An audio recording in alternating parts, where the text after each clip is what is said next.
সালাম আলাইকুম। অবস্থান করতেছি বাংলাদেশের একমাত্র প্রতিষ্ঠান বেয়ারিশ চিকিৎসা ও পুনর্বাসন কেন্দ্রে। আমাদের মতো স্বেচ্ছাসেবী যারা আছে বেয়ারিশ হাসপাতালের, তাদের জন্য এসব আমাদের বেয়ারিশ মানুষ যারা আছে, এসব নিত্য নতুন কোনো বিষয় না। প্রতিদিনই নতুন নতুন আমাদের কাছে রোগী আসতেছে। প্রতিদিনই নতুন নতুন বেয়ারিশ বাবারা মারা যাচ্ছে, তাদেরকে আমরা হাসপাতালে পাঠিয়ে দিচ্ছি আঞ্জুমানের কাছে, তারা লাশ দাফন করে দিচ্ছে। কিন্তু এই মনে করেন ইনি আপনার মা, আপনি আছেন বাংলাদেশের এক প্রান্তে, আমরা ওনাকে নিয়ে আছি বর্তমানে চট্টগ্রামের হাটাজারি বদ্দিগির পারে। আপনি আছেন বাংলাদেশের এক প্রান্তে, আমরা আছি হাটাজারিতে। আমাদের মধ্যখানে যে দূরত্ব, আপনি ওই পাশে খুঁজতেছেন আপনার ফ্যামিলি নিয়ে, আপনার ভাই বোন মা সবাই, পুরো ফ্যামিলি সবাই চিন্তিত আপনার মাটা কই, আর মাঝখানে আমরা এদিকে খুঁজতেছি ওনার পরিবার কই। এই মাঝখানের যে দূরত্ব, এই দূরত্বটা সম্ভব কাছে আনতে পারবেন শুধু আপনারা শেয়ারের মাধ্যমে।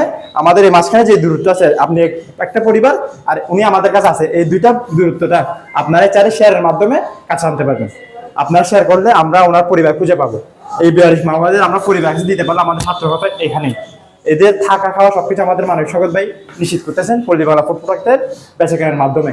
এরা হয়তো রাস্তায় পড়ে থাকতো, কিন্তু আমাদের বেয়ারিশ হাসপাতাল আছে বলে, বাংলাদেশে কিন্তু একমাত্র হাসপাতাল একটা, এই হাসপাতালটা আছে বলে এরা দুই ঘন্টা ঠিক মতো খাবার পাচ্ছে, চিকিৎসা পাচ্ছে, থাকতে পারছে। সবকিছু সম্ভব হচ্ছে আপনাদের কারণে।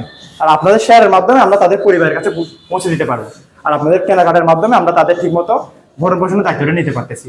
আপনারা আমাদের পাশে থাকবেন, বেয়ারিশ হাসপাতালের পাশে থাকবেন। সালাম আলাইকুম।